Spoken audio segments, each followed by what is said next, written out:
नमस्कार। आज की परिचर्चा में आपका स्वागत है। इस चर्चा में हम आपको बताएंगे कि रेडियो लेखन की मूल अवधारणा क्या है। इसके साथ ही बात करेंगे रेडियो लेखन के उद्देश्यों की। इस परिचर्चा में हम रेडियो लेखन के लिए ज़रूरी बातों और सीमाओं की भी जानकारी देंगे। इसके अलावा रेडियो कार्यक्रमों की प्रकृति एवं विभिन्न कार्यक्रमों के प्रारूप पर भी चर्चा करेंगे। हमारे विषय विशेषज्ञ हैं श्री राकेश कुमार योगी और मैं साक्षी मांडवाल। श्री राकेश कुमार योगी ने 10 वर्षों तक इलेक्ट्रॉनिक मीडिया में कार्य किया है और वर्तमान में माखनलाल चतुर्वेदी राष्ट्रीय पत्रकारिता एवं जनसंचार विश्वविद्यालय में प्रोड्यूसर के पद पर कार्यरत हैं। संचार की दुनिया में हुए आविष्कारों में रेडियो सबसे अहम खोज है। रेडियो के कारण इलेक्ट्रॉनिक जनसंचार के क्षेत्र में एक क्रांति आई। कल्पना की जा सकती है कि पहली बार जब इस आविष्कार का उपयोग दुनिया ने किया होगा तो सैकड़ों किलोमीटर दूर बैठे मनुष्य की आवाज़ को अपने समीप रखे किसी डिब्बेनुमा यंत्र से सुनकर क्या महसूस किया होगा। माइक्रोफोन, टेलीफोन के बाद रेडियो की खोज ने आवाज़ के संचार को जनसंचार बनाया। आवाज़ को इलेक्ट्रॉनिक सिग्नल में बदलकर दुनिया में कहीं भी पहुंचाने की तकनीक के कारण रेडियो जैसा नायाब संचार साधन बना। रेडियो के लिए काम करने, कार्यक्रम बनाने या लिखते समय इस माध्यम की मूल अवधारणा को समझना अत्यंत आवश्यक है। रेडियो एक श्रव्य माध्यम है। इस माध्यम के लिए लेखन की अवधारणा आवाज़ से शुरू होती है और आवाज़ पर ही समाप्त होती है। अतः इस रेडियो के श्रोताओं के लिए जब किसी कार्यक्रम या समाचार की स्क्रिप्ट लिखनी हो तो सबसे पहले इसी तथ्य को ध्यान में रखना चाहिए। यह सही है कि रेडियो लेखन आंखों के लिए नहीं बल्कि कानों के लिए होता है, किंतु इसमें दृश्य तत्व का समावेश जरूर होता है। हर शब्द जो लिखा जाता है उसमें प्रेषित संदेश को संपूर्णता में और सरलतम स्वरूप में स्पष्ट करने की क्षमता होनी चाहिए। रेडियो के लिए लेखन की अवधारणा को कुछ अहम तथ्यों के द्वारा समझा जा सकता है। सबसे पहले हमें यह समझना होगा कि रेडियो एक व्यक्तिगत माध्यम है।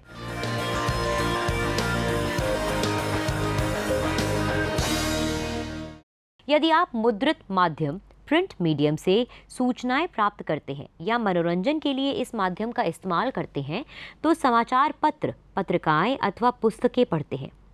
समाचार पत्र या पत्रिकाएं घर में, दफ्तर में मंगाई जाती हैं और सभी सदस्य अपनी अपनी सुविधा और रुचि के अनुसार अलग अलग समय में उन्हें पढ़ते हैं। इसी प्रकार टेलीविज़न को समाचार अथवा मनोरंजन माध्यम के रूप में उपयोग करने वाले लोग घर अथवा दफ्तर में लगे टीवी सेट में अपनी अपनी अथवा सामूहिक रुचि से समाचार या कोई कार्यक्रम देखते हैं। रेडियो में भी लगभग ऐसा ही होता है कि भिन्न भिन्न श्रोता अपनी अपनी रुचि और सुविधा के मुताबिक कार्यक्रम या समाचार सुनते हैं। इस समानता के बावजूद केवल रेडियो को ही व्यक्तिगत या पर्सनल मीडिया क्यों कहा जाता है? यह प्रश्न स्वाभाविक है। दरअसल टेलीविज़न देखते समय या समाचार पत्र पत्रिका पढ़ते समय व्यक्तिगत जुड़ाव अथवा ध्यान अगर ना भी हो तो इनका उपयोग संभव है। उदाहरण के तौर पर यदि आप परिवार के कुछ सदस्यों के साथ बैठकर बातचीत करते हुए टीवी सीरियल देख रहे हैं तो आपको बहुत असुविधा नहीं होती, बल्कि अकेले टीवी देखते हुए बहुत जल्दी बोरियत महसूस होने लगती है। इसी प्रकार आप कई लोगों के साथ शोरगुल में यात्रा करते हुए, परिवार के साथ नाश्ता करते हुए, दोस्तों या दफ्तर के साथियों के साथ चाय पीते हुए भी किसी पत्र पत्रिका को पढ़ना जारी रख सकते हैं। इसके लिए आपको अतिरिक्त एकाग्रता की आवश्यकता महसूस नहीं होती। लेकिन सोचिए, यदि रेडियो पर आपका पसंदीदा रेडियो नाटक सुन रहे हैं और घर में शोरगुल मचा है या कोई बातचीत भी चल रही है तो क्या आप इस स्थिति में रेडियो सुनना पसंद करेंगे? आपका जवाब होगा नहीं। रेडियो के श्रोता साथ में मिलकर रेडियो सुने अथवा अकेले बैठकर उनकी एकाग्रता या आवाज़ के साथ गहरा जुड़ाव आवश्यक है। इसीलिए रेडियो को व्यक्तिगत माध्यम या पर्सनल मीडिया कहा जाता है।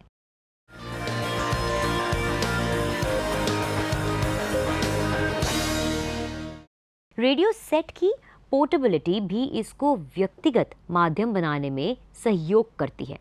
किसान अपने खेत में बुआई, सिंचाई करते हुए, विद्यार्थी स्कूल कॉलेज जाते हुए, महिलाएं खाना बनाते हुए, कामकाजी लोग दफ्तर जाते हुए, गाड़ी चलाते हुए कभी भी कहीं भी रेडियो को साथ पा सकते हैं। बस जैसे टीवी को देखते हुए आवाज़ कम या बंद करके सीरियल या खबर देखने का विकल्प रहता है, वैसा रेडियो के साथ नहीं हो सकता। रेडियो आपका साथी है भले ही आप अकेले सुन रहे हैं या सबके साथ। इस साथी को नज़रअंदाज करके आप इसका साथ नहीं पा सकते हैं। इसलिए यह श्रोताओं का व्यक्तिगत मीडिया है। श्रोता के साथ रेडियो के इस अपनेपन या जुड़ाव को समझे बिना रेडियो के लिए लेखन की अवधारणा को समझना संभव नहीं है। रेडियो के लिए लिखते समय इस माध्यम के प्रति श्रोता की इस एकाग्रता को समझना बेहद आवश्यक है। इस एकाग्रता को समझने के बाद ही हम यह समझ सकते हैं कि रेडियो प्रसारण के लिए किस प्रकार के शब्दों का चयन किया जाना चाहिए, किस प्रकार का वाक्य विन्यास होना चाहिए या सूचना का प्रवाह कैसा हो सकता है। अतः रेडियो लेखन की अवधारणा को समझने का प्रथम चरण रेडियो को व्यक्तिगत मीडिया के तौर पर समझकर ही पूरा होता है। रेडियो को एक पर्सनल मीडिया के तौर पर समझने के बाद हमें समझना है कि रेडियो लेखन के लिए शब्दों में दृश्य तत्व और श्रोता की काल्पनिकता का क्या महत्व है।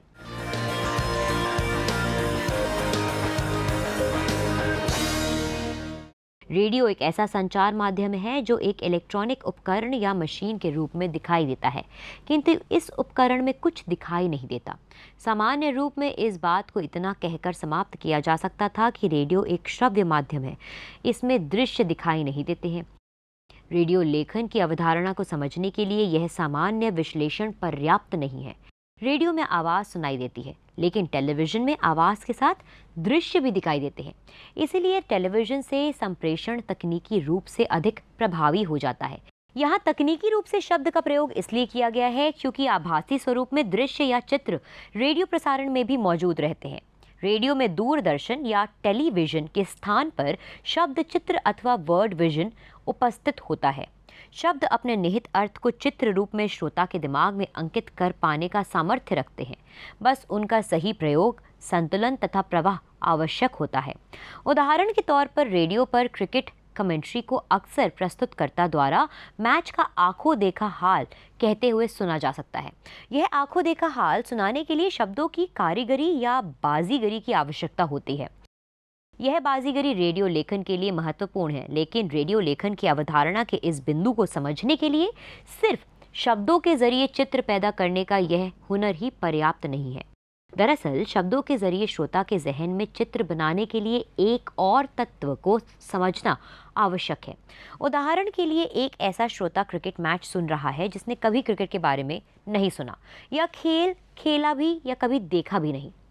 इस श्रोता के लिए कमेंटेटर का बेहतरीन प्रस्तुतिकरण भी बेकार साबित होगा।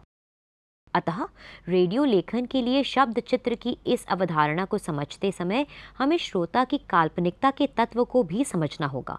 रेडियो कार्यक्रम निर्माण और लेखन के विस्तृत अध्ययन की ओर बढ़ते हुए लक्षित श्रोता की पहचान भी एक महत्वपूर्ण विषय है।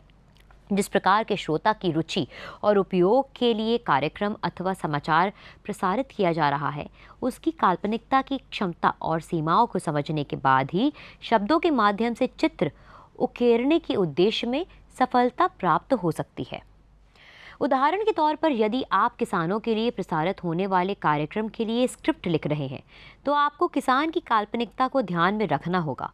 ऐसे कार्यक्रम के लिए लेखन में आपको किसानों के रोज़मर्रा काम आने वाले उपकरणों, फसलों, कीटनाशकों तथा खेत खलिहान संबंधी ऐसे शब्दों का इस्तेमाल करना चाहिए जो कि किसान अपने कामकाज में इस्तेमाल करते हों।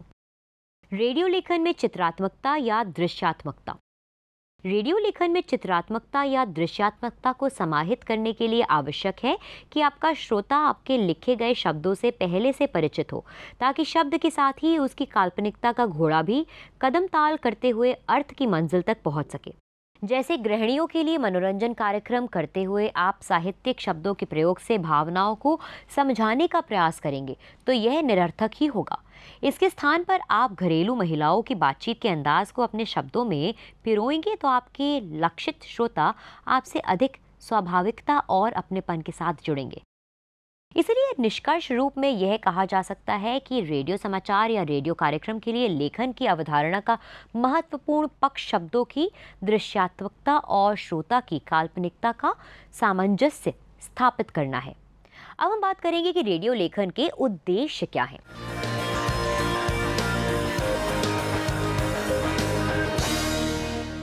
किसी भी प्रकार के लेखन का उद्देश्य होना पहली अनिवार्यता है।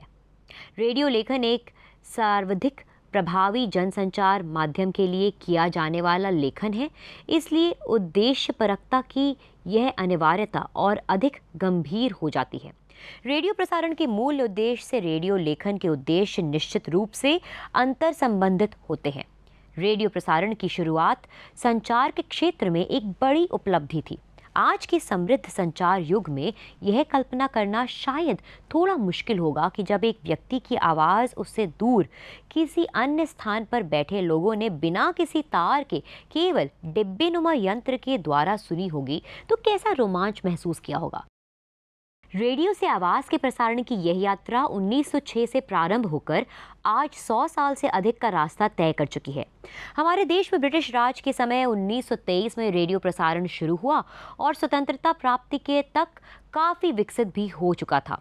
स्वतंत्रता प्राप्ति के साथ स्वशासन के अधिकार साथ के विकास की जो चुनौती हमें मिली, उसे पूरा करने की दिशा में रेडियो को एक महत्वपूर्ण साधन के रूप में देखा गया।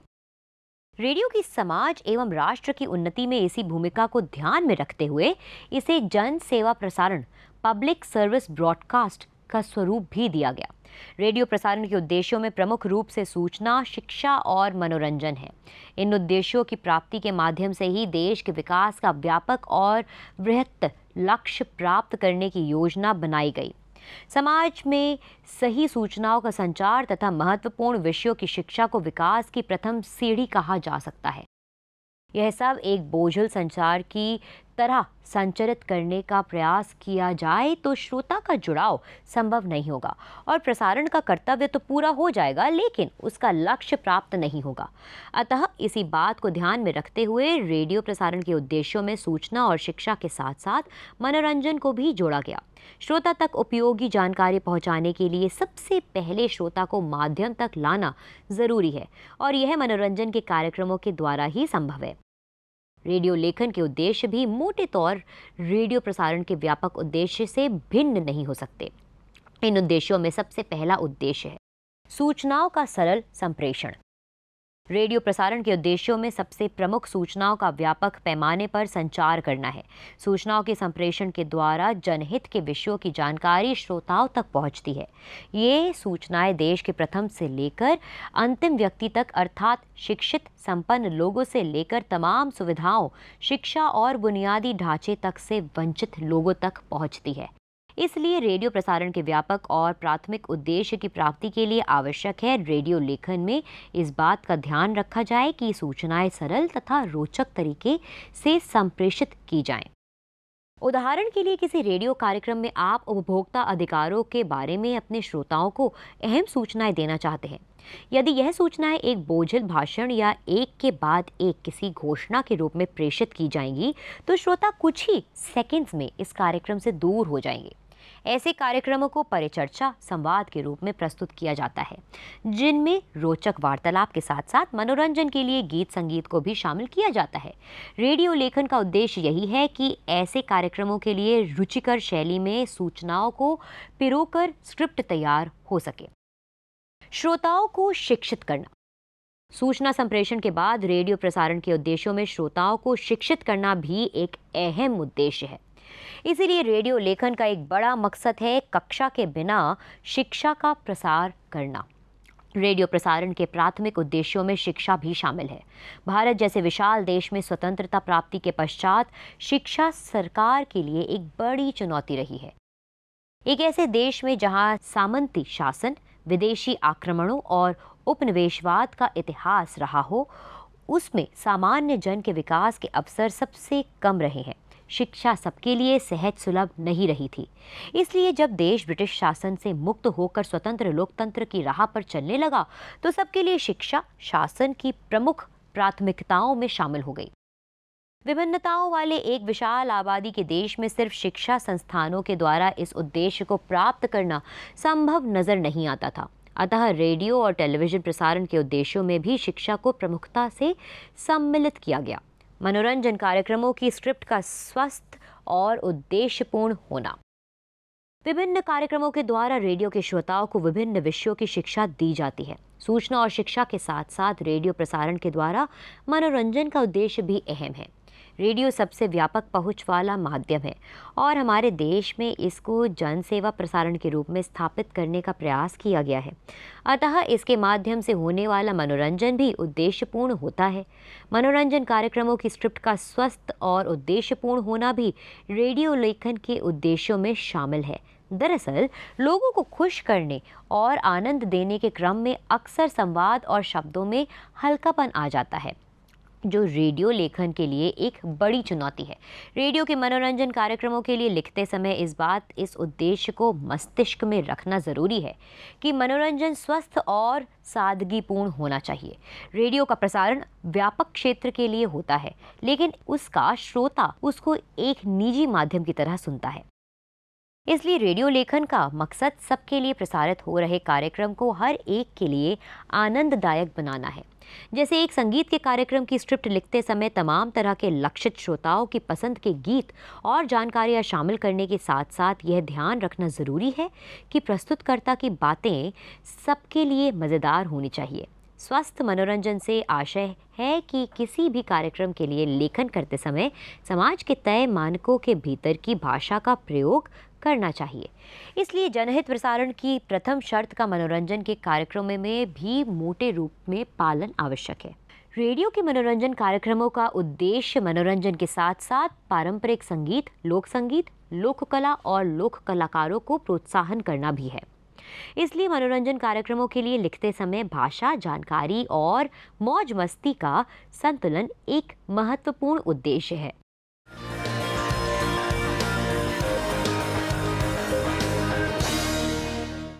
रेडियो लेखन के लिए ज़रूरी बातें और सीमाएं, सरल शब्दों और वाक्यों का प्रयोग।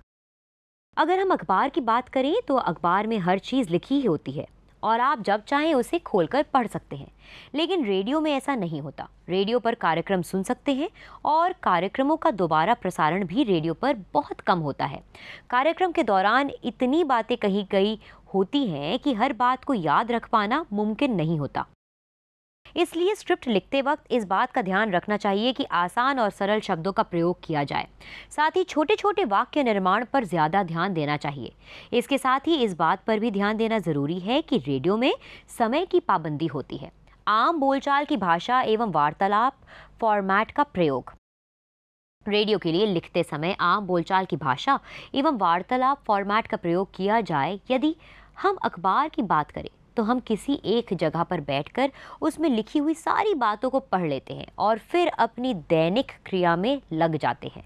कोई दोस्त साथ मिला तो किसी विशेष मुद्दे पर 2 मिनट चर्चा कर ली और फिर अपने काम में लग गए। टेलीविज़न या तो हम अकेले देखें या किसी के साथ, उसमें हम घटना को अपने सामने होता हुआ देख और सुन रहे होते हैं, जिसमें हमें एक दर्शक वाली ही अनुभूति होती है। लेकिन रेडियो हम तब सुनते हैं जब हम अकेले होते हैं, कहीं गाड़ी, बस या ट्रेन में सफ़र कर रहे होते हैं, या तब जब हमारे पास टेलीविज़न की सुविधा नहीं होती है। रेडियो एक ज़रिया है जिसमें हमें एहसास होता है कि प्रस्तुतकर्ता हमसे ही बात कर रहा है। इसलिए रेडियो की स्क्रिप्ट लिखते वक्त मैं, आप जैसे शब्दों का प्रयोग करना चाहिए जिससे श्रोता को लगे कि वो कार्यक्रम का हिस्सा है। और साथ में अब चूँकि फ़ोन इन कार्यक्रमों का ज़माना है जहां लोग रेडियो स्टेशन में फ़ोन करके अपनी बात, अपनी पसंद रख सकते हैं, इसीलिए स्क्रिप्ट में स्टेशन और टेलीफोन नंबर की सही जानकारी देनी चाहिए। रेडियो लेखन के समय इस बात का ध्यान रखना चाहिए कि किसी भी वक्त कोई नया श्रोता स्टेशन में ट्यून इन कर सकता है, उस समय भी जब कार्यक्रम आधा से ज़्यादा खत्म हो चुका हो। इसलिए स्क्रिप्ट में बार बार हर विज्ञापन के बाद स्टेशन की फ्रीक्वेंसी, कार्यक्रम का नाम और किस मुद्दे पे बात हो रही है, इस बात का जिक्र होना चाहिए ताकि श्रोता कार्यक्रम से जुड़ सके। रेडियो एक जनसंचार माध्यम है और इसके किसी भी कार्यक्रम को सुनने वाला एक बड़ा जन समुदाय होता है जो तमाम तरह की विभिन्नताओं के साथ होता है। यही विभिन्नताएं रेडियो लेखन के लिए सीमा का कार्य करती हैं। रेडियो प्रसारण में दृश्यों का अभाव भी रेडियो लेखन की एक सीमा ही है। इस अभाव के कारण स्क्रिप्ट में अत्यधिक तकनीकी एवं शुद्ध बौद्धिक शब्द लिखना संभव नहीं होता। रेडियो प्रसारण जन सेवा प्रसारण के रूप में स्थापित होने के कारण रेडियो लेखन के लिए सूचना शिक्षा के उद्देश्य की सीमा भी होती है। एक दायित्वपूर्ण जनसंचार माध्यम होने के कारण रेडियो लेखन के लिए भाषाई मर्यादा की भी एक सीमा रहती है।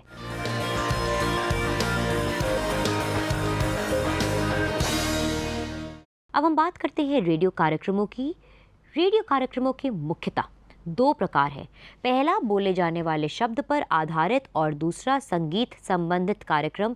पहला बोले जाने वाले शब्द पर आधारित कार्यक्रमों से तात्पर्य है कि जिन कार्यक्रमों में एक या एक से अधिक व्यक्ति श्रोताओं के समक्ष किसी जानकारी, शैक्षिक ज्ञान, प्रासंगिक मुद्दों पर अपने कथन प्रस्तुत करते हैं। बोले जाने वाले या मौखिक कार्यक्रमों में मुख्य तौर पर शामिल है घोषणा या अनाउंसमेंट, रेडियो समाचार, रेडियो वार्ता या रेडियो टॉक, रेडियो साक्षात्कार, रेडियो चर्चा, रेडियो डॉक्यूमेंट्री, रेडियो ड्रामा और रनिंग कमेंट्री। संगीत संबंधित कार्यक्रम। संगीत के बिना रेडियो की कल्पना करना असंभव है। रेडियो और संगीत एक दूसरे के पूरक हैं। वो संगीत ही है जो रेडियो को सर्वाधिक लोकप्रिय बनाता है। संगीत एक ऐसा मनोरंजन का माध्यम है जो कि हमारी जिंदगी का एक अहम हिस्सा है। रेडियो पर बहुत पहले से संगीत संबंधित कार्यक्रमों का प्रसारण होता रहा है, जो कि रेडियो पर आने वाले कार्यक्रमों की सूची में एक महत्वपूर्ण हिस्सेदारी रखते हैं। ऑल इंडिया रेडियो में नए गानों के साथ साथ पुराने गानों और हमारे लोक संगीत को जिंदा रखने में बहुत अहम किरदार निभाया है। इसके साथ ही एफएम चैनल के आगमन ने रेडियो संगीत की दुनिया में एक नया अध्याय जोड़ दिया है। अब आप कभी भी रेडियो ऑन कर लीजिए, हर वक्त नए या पुराने गानों का कोई कार्यक्रम चलता रहता है। रेडियो में संगीत आधारित विभिन्न प्रकार के कार्यक्रमों का प्रसारण किया जाता है। इनमें से प्रमुख हैं फिल्मी संगीत, शास्त्रीय संगीत, वाद्य यंत्र संगीत, सुगम संगीत, आध्यात्मिक संगीत, लोक संगीत, जनजातीय संगीत और पाश्चात्य संगीत। तो आज की चर्चा में हमने मुख्य रूप से रेडियो लेखन की अवधारणा और उद्देश्य के साथ साथ रेडियो लेखन के लिए ज़रूरी बातों तथा उसकी सीमाओं की भी बात की। साथ ही हमने जाना कि रेडियो कार्यक्रमों की प्रकृति क्या है और उनके प्रारूप कितने प्रकार के होते हैं। अब हम इस विषय पर आज की हमारी चर्चा यहीं समाप्त करते हैं। इस विषय से जुड़े आपके प्रश्नों और सुझावों का सदैव स्वागत है। नमस्कार।